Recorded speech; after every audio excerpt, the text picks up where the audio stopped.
I'm Frances Callier. And I'm Angela V. Shelton. And we're Frangela. You know what you need in your life?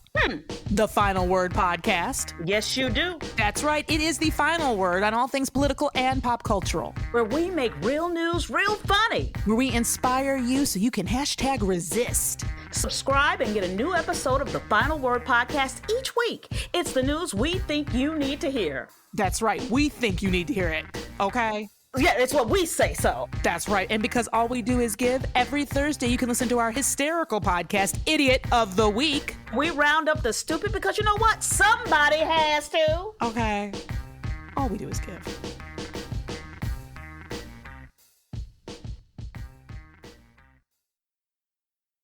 MSW Media.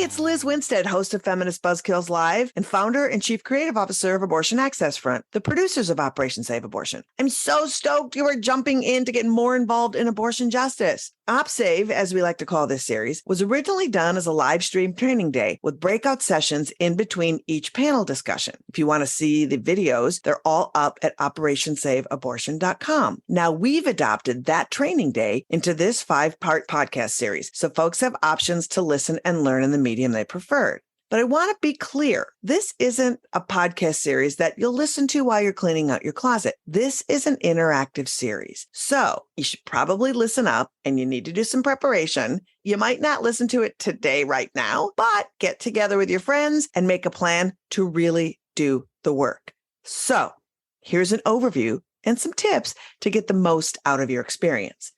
First off, gather a crew of folks to listen to each episode who are fired up and ready to learn about abortion activism and who are ready to take action, because each episode has a post-episode activity guide that you can find at operationsaveabortion.com or in our show notes. This activity guide will help you engage in discussions and activities relevant to each of the panel episodes. So listening and then interacting after, it's sort of like a book club, but with activities and direct actions that really help you get a deeper understanding of abortion activism and helps you find your place in the movement. Each episode has a different focus: patient support, clinic support, legislative and policy work, and direct action. And also, we open the entire series with a conversation about reproductive justice. Now, I want to make an important point to you. The goal with Operation Save Abortion is not to overwhelm you with everything that needs to be done.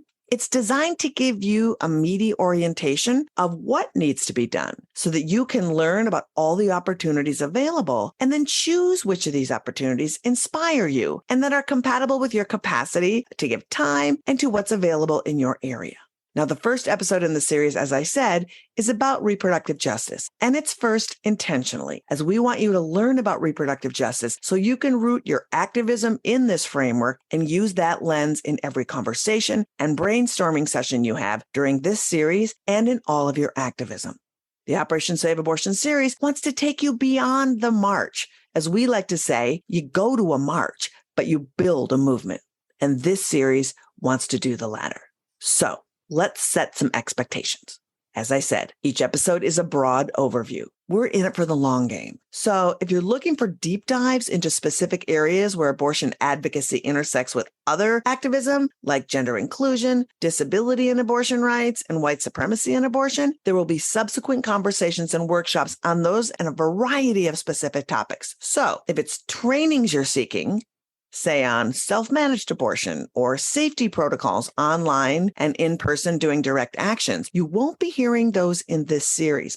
But here's what's cool. We have an activist calendar posted in the show notes and at operationsaveabortion.com. It's chock full of workshops, seminars, and actions and activities that will give you deeper dives into these specific areas and so many more. Plus, you can always listen to our regular podcast, Feminist Buzzkills Live, because we always do deep dives into those issues, and we'll continue to do focused episodes on many specific areas of abortion justice and the intersections of so many issues. So make sure you like and subscribe to Feminist Buzzkills Live wherever you listen. After listening to the series, if you want to go deeper than just choosing events from the activist calendar, we will connect you to specific providers and patient advocacy groups in your area. But in order to do this, we require a vetting process. Why? Because we need to protect our movement from anti-abortion extremists who infiltrate and want to do harm to providers and patients. And it's really important that we make sure we know who you are and that you are here for the right reasons, not the wrong reasons. So once we've vetted you, we'll connect you to the groups who need your help. If you want to be vetted, you can check out the vetting form at Operation Save Abortion and also in our show notes. Now, and this is really important, everything right now is absolute chaos, and you may not hear from organizations that you want to give your time to right away. So in the meantime, really utilize the activist calendar because it's full of amazing opportunities to get active and make change. Remember, we all need to be patient because this is a long-term commitment. So I'm going to give you some tips on how to make your activity sessions great. After you've listened to an episode, take notes during the episode. Super important because you'll be discussing your aha moments during the episode. So you want to write them down to bring them up in the discussions. You'll see that you need a whiteboard for your discussions. Make sure that when you write on that, take photos before you erase it and email them to yourself and your friends so you can further your discussions. And also make sure you check out the toolkits in the show notes. Make sure you download them before you start listening. Have a great time. Really, this is just the beginning of you building community and becoming the activist that you want to see. The panel's going to talk to you about ways you can support clinics financially to help them stay open,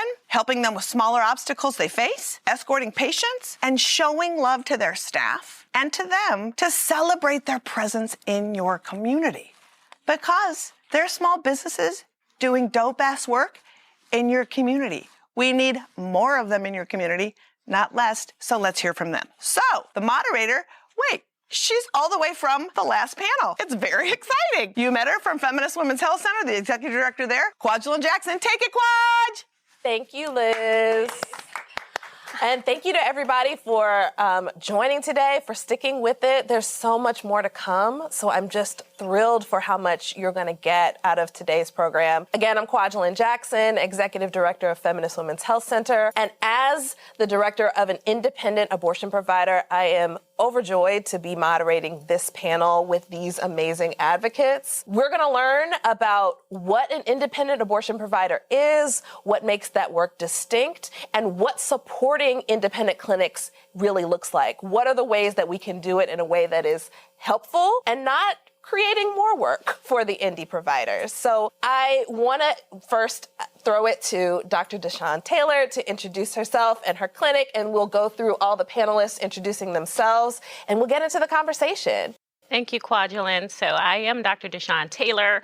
I am an obstetrician gynecologist and the owner and primary provider at Desert Star Family Planning in Phoenix, Arizona. We have been operating for 9 years in Arizona, and we provide abortion care up through the legal limit, medical and surgical, and also provide general gynecology care, gender-affirming hormone therapy, birth control, STI treatment, basically all the things that indies do because we are small businesses, as Liz said, in our communities, and we meet the need. Amanda? Oh, thanks, Kwajalein. Hi, I'm Amanda Kifferly, and I'm the Vice President for Abortion Access with the Women's Centers. We have 5 clinics in 4 states, and we're able to also provide care to the state limit, and we are part of your community, and we relish that. We love being the indie place to go. So I'm really excited to talk more about our work today. Wonderful. Jay? Yeah. Hey, I'm Jay Thibodeau. I use she, her pronouns. I am the communications director at Abortion Care Network. We're not a clinic. We are a network of independent clinics and allies who support them. We work at the national level. We're a membership-based organization. We're a nonprofit. And we try to really show up and not just support clinics and give them resources, anything from like small business supports, financial sustainability supports. We have a program for mental health and wellness.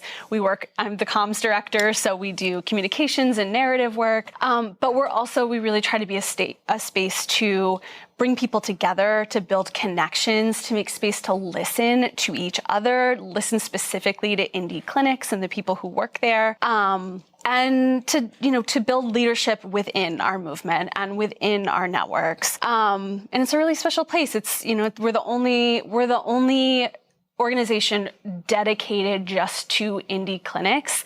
But with that ally membership too, it means that we can kind of bring together and convene folks working in all different parts of the movement. So I'm excited to talk to more about, like, there's a place to plug in. There's so many places to plug in and listen to indies. And I will say one thing. I'm going to say the word providers a lot. And when I say providers, I mean anyone working in a clinic, making that clinic run. We our physicians and clinicians are so incredible. We need them so much. And we also need the people who are doing billing and answering the phones and doing that advocacy work. So just a note on that language. Thank you so much, Jay. And Kristen.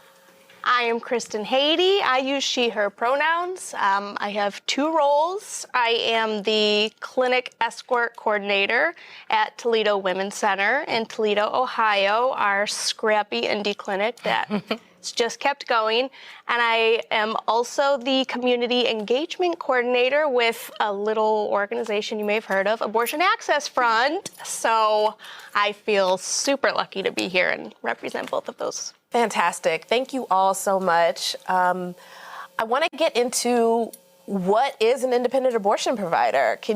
Dr. Taylor, can you talk a little bit about what makes indie providers distinct and a little bit about what clinics need as support from our communities? So this question I love to answer because in the state of Arizona, we have a large presence of Planned Parenthood. Planned Parenthood's been around for a very long time, and we all stand with Planned Parenthood, of course. However, over the course of time, Desert Star came onto the scene 9 years ago, and I opened the clinic during the time where actually abortion access was decreasing in the state, with all of the restrictions that have passed every single year except for one since 2009 in Arizona.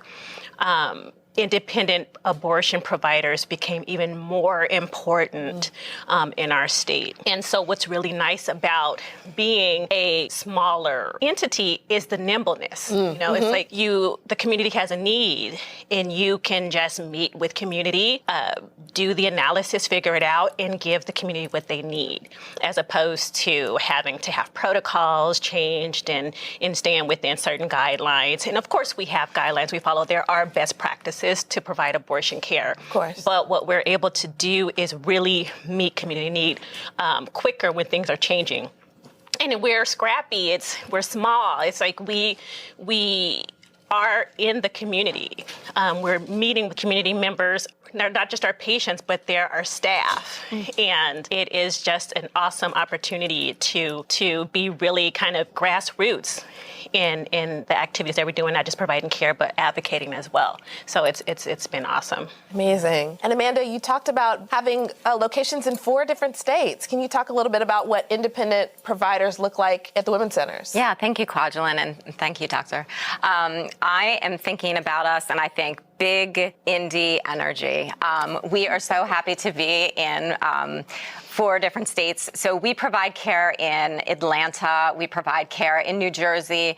We have 2 clinics in Pennsylvania. And then we also have a clinic in Hartford, Connecticut. And the Women's Centers has been providing care since before Roe, and we're part of the community. It always reminds me of Sesame Street, where we are the people in your neighborhood. Right? What is that? That's great. It's so true, because people know us because they work at our clinics, right? And then they also brought their sister to our clinic, or we've just been a part of their neighborhood, so they're used to us. I like to think of us, when I explain it to my friends or new people, I'm like, we're Etsy.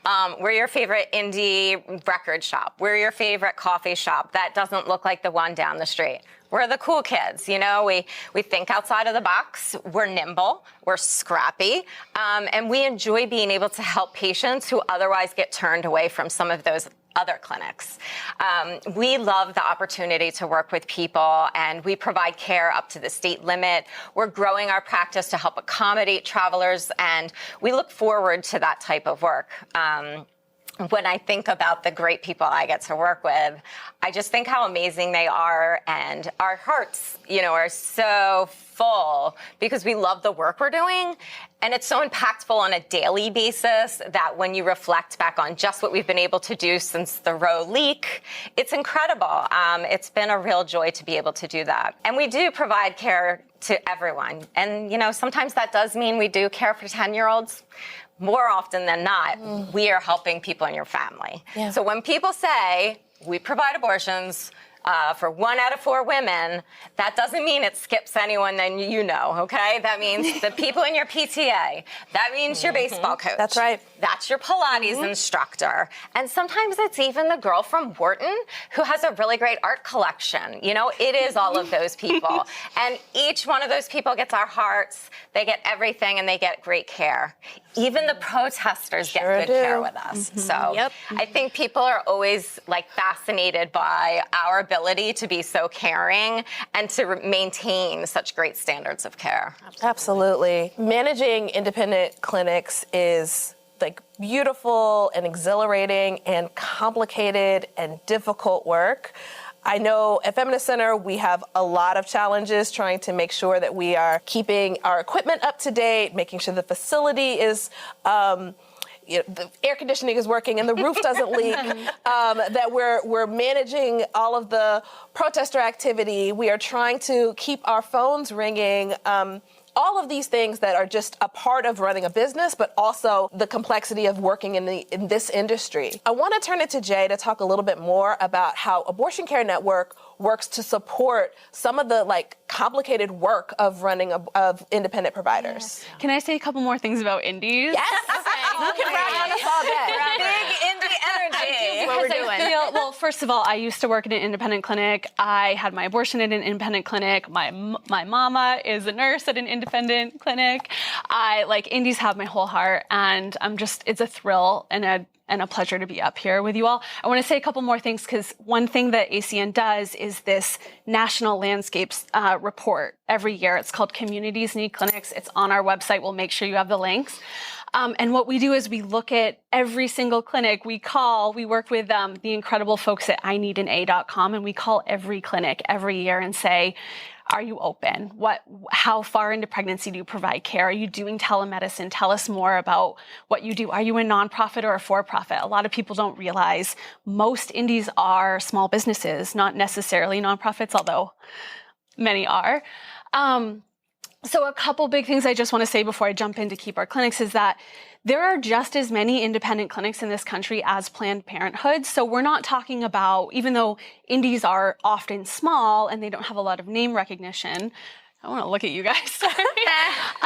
There are just as many indie clinics in this country as there are Planned Parenthood. So they need all the support they can get. They provide the majority of care, though. So even though it's about half the clinics, most abortions, 3 out of 5 abortions, are happening at indie clinics.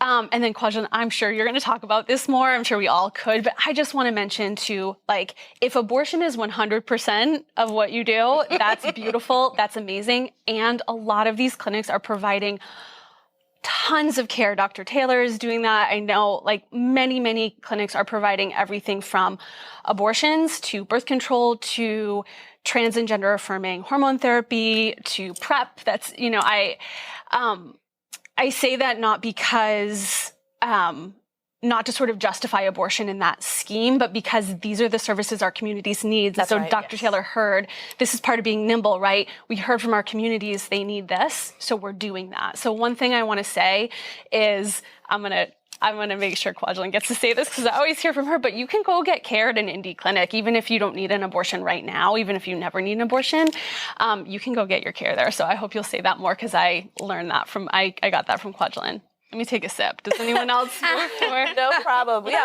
we'll come back to learn a little bit more about what ACN does. Okay. Kristen, you already talked about that you wear 2 hats.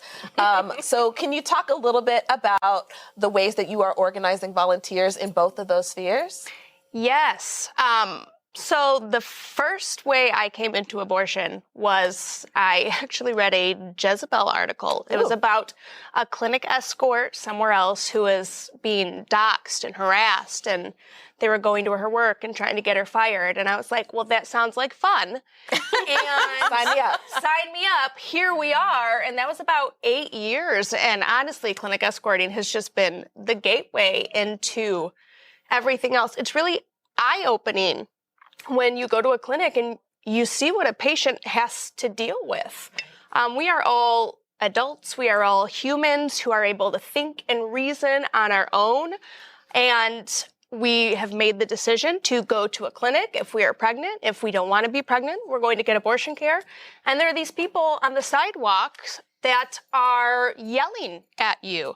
They are shaming and harassing you. They're calling you murderers, every phobia and ism, homophobia and queer phobia and sexism, like the Venn diagram of anti-abortion, all of these things is just a circle. That's right. And so it's really this gauntlet of fear that patients are forced to walk through. Some clinics might have a couple of protesters. Some clinics might have a couple hundred. And it's infuriating. And so when you go to the clinic and you escort patients, you really see this other side. You know, anti-abortion factions try to paint protesters as just these sweet little old nun ladies who are just there to be the nicest people in the world.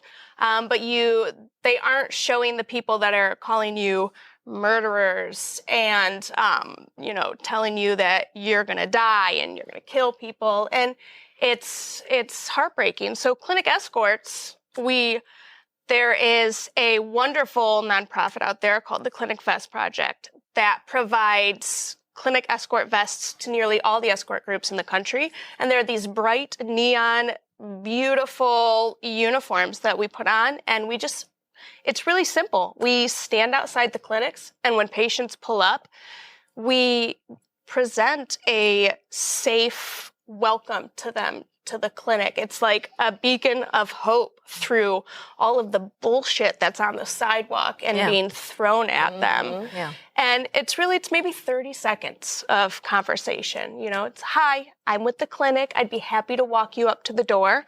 They're protesters. You don't have to speak to them if you don't want to, and we'll get you inside where it's quiet, safe, and calm.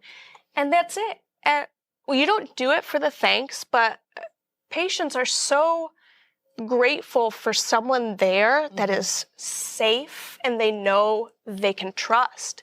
And beyond that, for a long time, clinic escorts have been kind of the first line of defense at clinics. And it's really something that's not recognized a lot. We know our protesters. Yeah.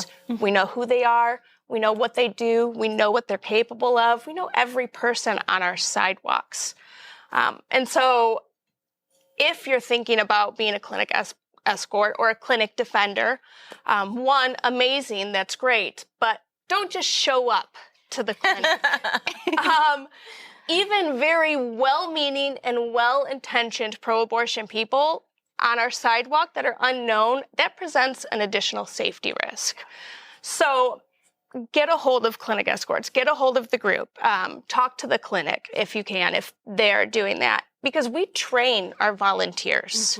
We vet our volunteers. There are people out there who do not have our best interests in mind, to put it mildly, and they want to do us harm. And the anti-abortion movement is a violent movement, full stop. So we vet, we train, we want to have you, but also just be a little patient, as everyone on this stage can talk about. As soon as the Politico article dropped and as soon as Dobbs went down, I mean, everyone's just been slammed and inundated, and we're all at max capacity. So be patient, give everybody time. And then as Abortion Access Front, we exist to really support indie clinics in whatever ways y'all need. We're not here to tell you what you want. We're not here to tell you what you need. If you tell us that your staff is at capacity and exhausted and you want a hot tub party in the parking lot, we'll throw you a hot tub party in the parking lot. And we did. Yes, and that's true. It was great. You wanted to meet your community. We came and threw a block party. We packed book bags full of supplies for the neighborhood children. We brought bounce houses.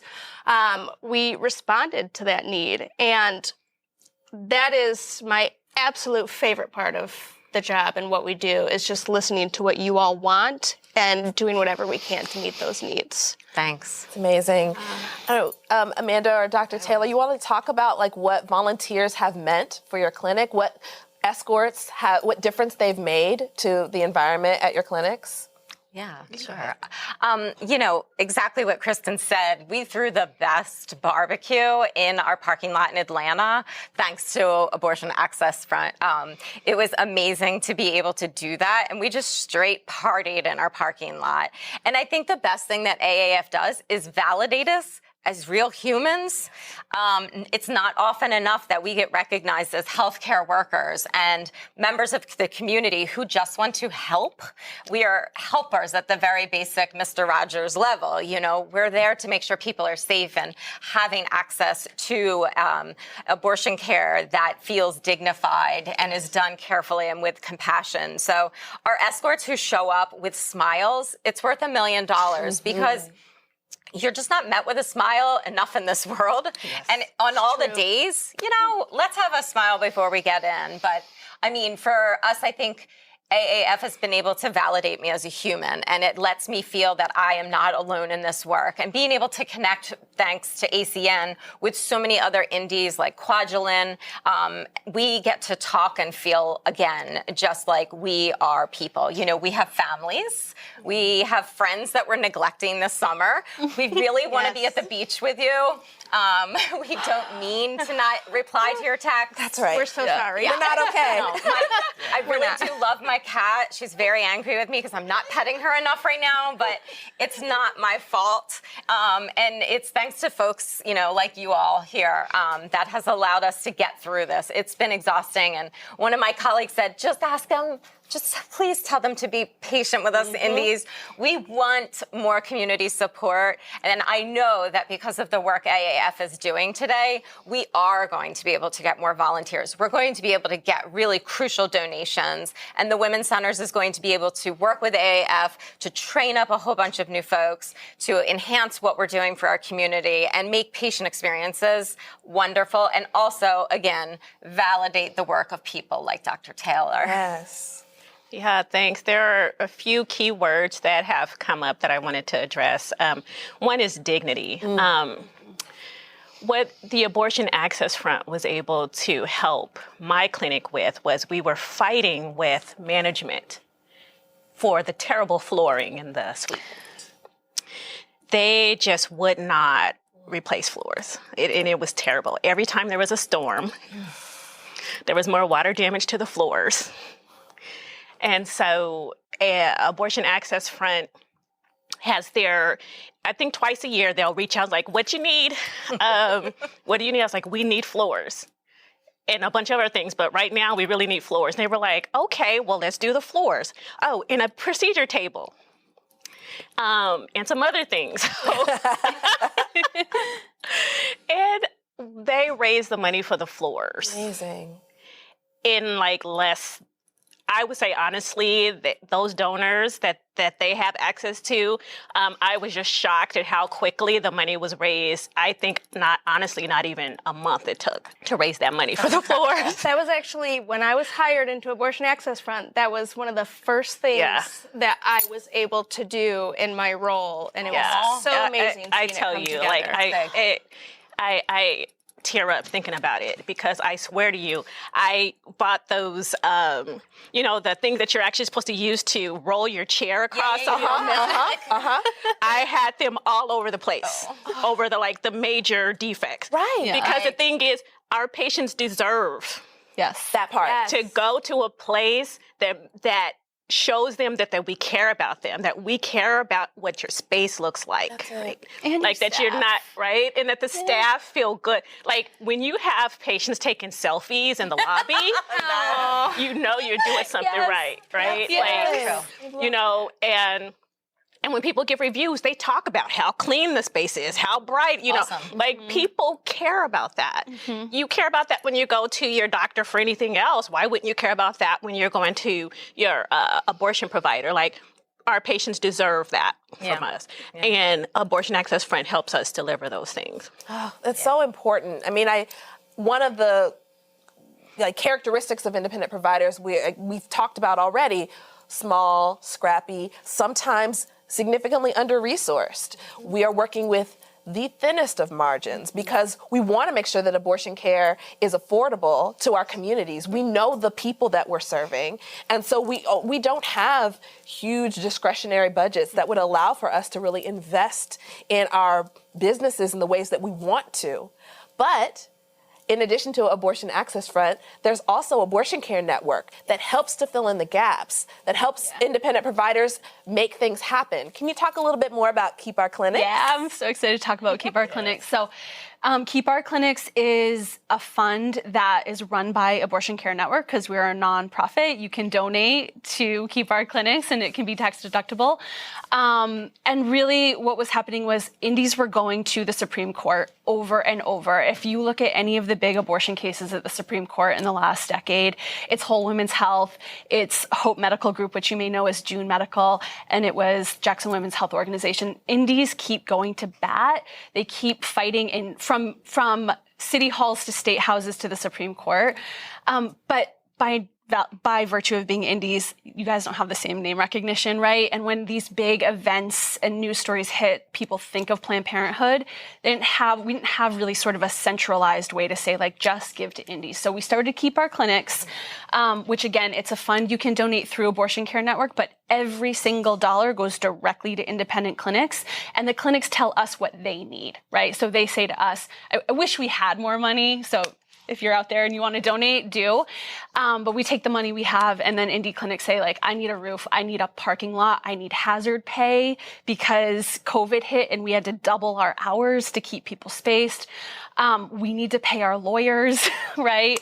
We need to talk to our community. So Keep Our Clinics, Kwajalein said this, but indies work so hard to keep the cost of care as affordable as possible for patients. And it's still inaccessible, right? We know and give to funds. We love abortion funds. Indies and funds are best coming friends. next. But even if Medicaid covered abortion and every insurance covered abortion and every abortion was funded through abortion funds, clinics still need floors. They still need roofs. They still need parking lots. They still need to pay staff well. We want people doing this work to make not just a living wage. Like, you guys are... Can I swear? Fucking incredible. And I always say, I'm a comms person, so wording matters to me. And, no shade to people who say tireless, but like, indies are tired. Yes. Like, this isn't tireless. What they are is relentless. They are relentless and they are creative. And I love how much you all like put your patients first, even listening, like, patients deserve these floors. Like, staff, you guys deserve nice floors and good pay, and so give to Keep Our Clinics. This is all. Somebody put that in the chat. Yeah. I think there's probably more to say. Nothing feels better than sending a bunch of money to an indie clinic. So if that's something that you have the means to do, please do it, and we'll give you more. I'll definitely give you some free ways to take action too. But Keep Our Clinics is something that we are just so honored and thrilled to be a part of, and something that we love to be able to work with. Again, listen to indies. You guys you tell us what you need, and we're going to keep working on hustling to get the money. Yes. Yeah. I think all of us could talk exhaustively about the many ways that Abortion Care Network and Abortion Access Front have supported our clinics and our clinic staff tremendously. I want to talk a little bit quickly because the audience of this program are interested in plugging in. They want work to do. So I want to go back to Dr. Taylor and Amanda to talk about like how coordinating volunteers can be challenging, and what kind of help you need. We've heard about clinic escorting, but are there other kinds of ways that people can support your clinic if they're interested in plugging in? I'll go ahead first. So, Doctors first. so my clinic is, I've honestly been understaffed for going on 11 months now. And I get a lot of volunteer requests for Desert Star, but it is very intensive to train people to help with the clinic. So it's not, although it's appreciated, it's not very helpful when people can just kind of pop in every once in a while. So, you know, for us, we thankfully don't have a huge protester presence. So clinic escorting is not something that we need, but we actually need like actual support in the clinic, like helping us get the patients seen. And some of the other administrative type of things that are required to actually run the clinic. And then there's also patient support. You know, we don't have enough staff to hold hands in the clinic and sit with people. So those type of things are actually something that our clinic could use, but definitely you want to be able to provide a little bit more of your time on a more consistent basis to make it worthwhile for us to take the time to train you to help us out. So I just wanted to shout that out. I think one of the things that we probably all want to say is, please just know we're doing abortions. We're open. So wherever it's possible, in any state that's possible, we are helping patients and we're seeing them to the state's fullest capacity. So I want to make sure everyone knows the best way to help us out is to spread the word. Tell patients, tell friends, put reviews up about our clinics that are positive and help folks to know about us. It's extremely important that people know our advertising budgets are really small. So it's by word of mouth that people know where to get a good abortion. So it's important for me to make sure everyone knows that when you go to the Women's Center's website, you can get our phone numbers. We have a call center open 7 days a week, and we are completely dedicated to booking patients. We're trying not to book patients out 3 weeks. We're trying to see people 24 hours after they call, if that's what the state allows. And we're really looking to make sure that our number one thing, helping patients, is getting done. The next thing is please sign up to be a volunteer escort. And I'm so excited because I'm just going to help make sure that AAF is going to take on all of these new applicants, train them up, and send them my way, because that is an incredible service. And I couldn't be more lucky to be associated with a group that can do that. Well, we love you all. So it's great for us to be able to do that. I wonder if you could talk a little bit more about if people are interested in plugging into a clinic escorting where they live, how can they find clinics? How can they get connected with clinics that they can volunteer their escorting and get vetted there? Absolutely. A lot of clinics already have established escort or defender groups. I think especially in the last couple of years, more of us have also started social media profiles. That's never been my forte, but it has been the best way to get people. So one, just look. I think there's a lot of enthusiasm for these things, and people just kind of dive headfirst in without stopping to think, is there something already established? Is this already happened? And how can I plug into the work already being done? So just literally a basic search, Google, the social medias, it's perfect. If you don't see anything, then, you can send an email to the clinic, but make sure it's not like the patient don't call their patient hotlines. Don't call their nurse hotlines. Right. I mean, I can't tell you how many times that has happened. Like, this is for patients. Sir, this is not a Wendy's. Please hang up. So just, and be patient. Sometimes that clinic is probably getting 50, 100 emails. And if they don't get back to you, then you can try some of your other local and state-based advocacy organizations who may be able to tell you, like, well, they don't have an escort group. Some clinics don't want them. And it's really important that you respect the wishes of whatever the clinic decides is best for itself. Some clinics might not want volunteers. They might not want escorts because they understand their layouts better than anyone else. And there are always going to be a plethora of ways to get involved. So yes, check for the groups. If the clinic has an accessible email that's not patient-based, you can try that, and then other advocacy orgs. They're usually in the know.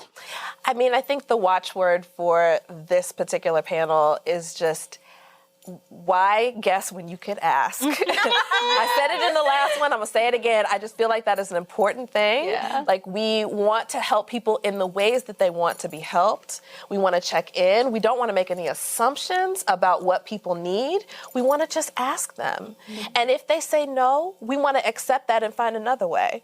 And that likely, if there's an idea that you had, somebody has probably also had that idea. So connect with them and build together.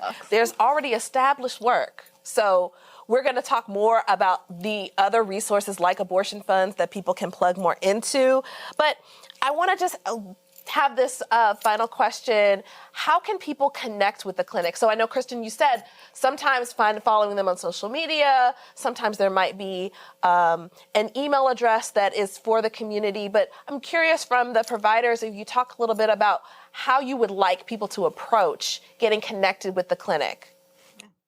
Straight up, thewomencenters.com. We try to make everything easy to use right there. So we have places for you to input your information so that you can sign up to get on our blasts, so that you can find out information about any community events that we're doing. Special call outs will be done that way. It allows us the opportunity to remind folks to get out the vote. It helps us to communicate and tell you about things that are happening right then and right there. Again, you can also donate there, and you can also figure out ways where you can join with ACN in order to send out like sweet notes. You know, it's a really great thing to get a thank you note from someone.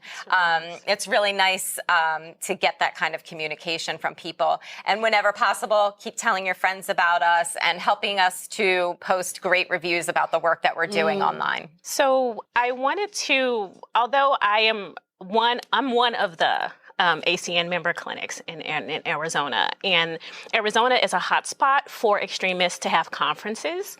And so one thing that people can do is become legal observers. The Feminist Majority Foundation trains people. They keep us up. They let us know when extremists are coming to town. And so then we put a call out for people to be trained to be legal observers, and they take shifts at the different independent clinics. The other important thing is, and I lost my train of thought. Okay. But, so I don't like the term for-profit, because as Kwajalein mentioned, a lot of our independent clinics that are taxable entities run on very slim margins. And so Desert Star also has a sister nonprofit through which a lot of our community activities run through. That's Desert Star Institute for Family Planning. And so we do have an email list that we do partner community events with. So definitely you can get signed up for that. And the clinic is on Twitter, Facebook, and Instagram. Very different personalities on all the different platforms. But people access us through direct messaging on all of those platforms, and also on our clinic website, desertstarfp.com. You leave a message there and it comes into our email. I totally forgot. Adopt a clinic. Yes. You have to talk about that because that's been really amazing. Oh, it's one of my favorite programs that we do, actually. I think sometimes a lot of big organizations can kind of come in and say, this is what we're going to do, this is what you need, and this is how it is. That's not how we wanted to approach it. So we routinely reach out to indie clinics, and literally all we do is, what do you need? And we're talking things like, a lot of clinics provide after abortion care packages, or maybe their staff is burnt out and they want snacks or lunch. Or if you see a lot of patients that are having transportation problems, maybe they want gift cards. And so what we do is we ask clinics for all of these things. It's really just shoot for the moon, let us know. And then it's as simple as creating an Amazon wish list. And then we take these lists and we push them out on our socials, we send them out in our emails, and anybody across the country can just buy the clinic whatever they need. It's so simple, but it's so helpful for just a number of clinics. I mean, sometimes we can sell out on our wish lists in a day or two. And it's like, well, do you need anything else? Awesome. We're kind of out here and that's always accessible for people. So maybe they don't need volunteers. Maybe they don't need escorts, but maybe they have their favorite ballpoint pen because everybody in an office has a favorite pen. So true. It's very true. I keep a list. Like, I know what you want, Dorothy. And you can buy that. And that's always accessible for us. We are constantly sending it out on our social media. So maybe you skip a coffee this month, or you just save up a few dollars and you give directly to the clinics what they need. It's really a beautiful system. It's fantastic. I think this whole day is intended to show folks all of the different ways that they can plug into this work, that you don't necessarily have to have one specific level of expertise. If being able to spend money is the best way for you to support this work, if showing up and standing in the gap is the best way for you to support this work. If you are wanting to make cupcakes for the movement, then bake cupcakes for the movement. There is a way that you can use your existing gifts, talents, time, and energy in order to support abortion access and reproductive justice. This has been fantastic. Can I say one more thing? You I know absolutely can. Okay, this is for people who maybe you don't have money right now, maybe you don't have patience, whoever you are, if it is safe for you on your computer or your phone, find a clinic. Go to www.ineedana.com to find a clinic in the US. You can text 202-883-4620. Text hello. You will get the closest 3 clinics to you. You will also get a link to abortion funds.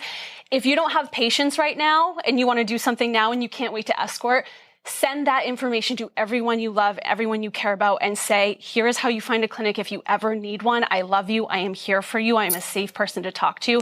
Save that contact information. Find a clinic. You won't know if you need a clinic until you do. You don't know who in your life needs to hear that you're a safe person. So I just had to get that information so you all know how to find a clinic anywhere you are in the U.S. Fantastic. Okay. Thank you, Jay. Thank you, Dr. Taylor. Thank you, Amanda. Thank you, Kristen. This has been wonderful and rich. I hope that everybody finds their indie clinic. Yes. And we're ready to pass it back to Liz. We are ready to pass it back to me.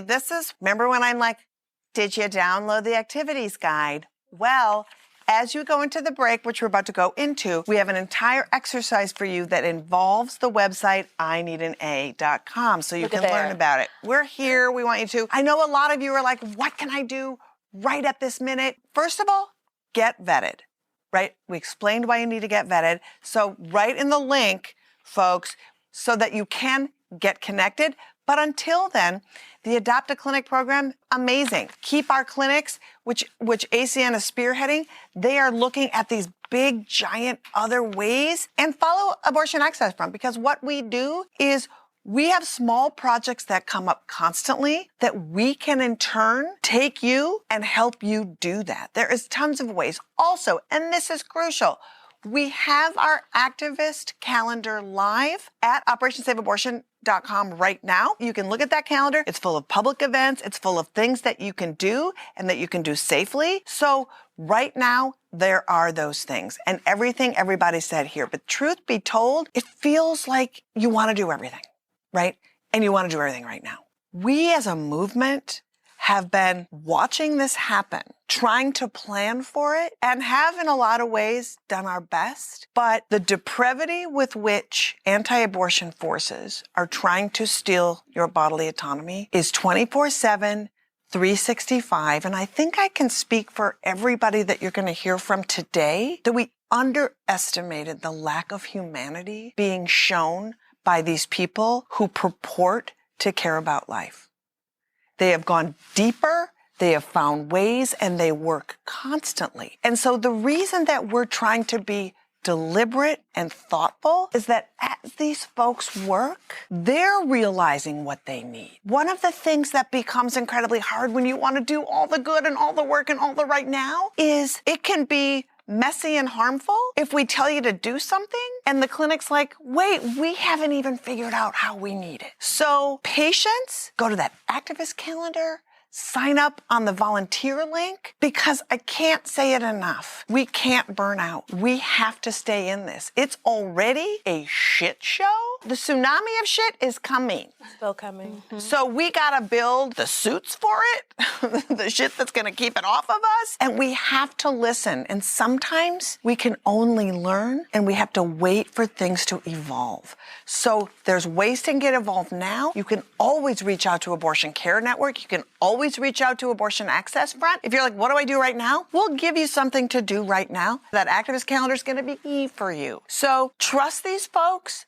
because they're the ones we're protecting, and they're the ones who are doing that. So you're gonna go into your breakout session right now. There is so much in your breakout session that you should probably read it first and see what you wanna tackle. But really do some investigating with the ineedanaid.com exercise, with Googling, where is there an abortion clinic in my area? Have conversations. And here's what I want you to think about. Abortion activism isn't doing something for people who provide care that's out of the realm of your own skill set. Mm-hmm. I want you to have a conversation before you go about, what is it you're good at? What is it that comes easy to you and that you can sustain when you're busy? And try to help everybody figure that out and how that can be applied to the work of facilitating these folks. So thank you, panel. You are incredible. Thank you. Okay, guys, it's Liz again. How awesome was that panel? Amazing, right? So now it's activity time. Again, the activity guide, if you haven't downloaded it, it's your Bible for the day. Get it now. You can find it in the show notes or at operationsaveabortion.com. The tools in it include discussion prompts, so you can give you some things to think about and talk about, some brainstorming questions, and a quick action to help you understand the session's topic a bit more. So have fun in these discussions. Be bold. You are organizers and change makers now, and we're so excited you're participating. So before I go and before you dive in, a couple of things. Make sure you plan for your next listening party before you leave today. It's crucial to stay engaged and hold each other accountable. And also make sure you get vetted so you can really get to the big work. And don't forget, the vetting form is at operationsaveabortion.com and also in the show notes. Lastly, I just want to give thanks to all the panelists and participants in this series who gave their time to make this happen.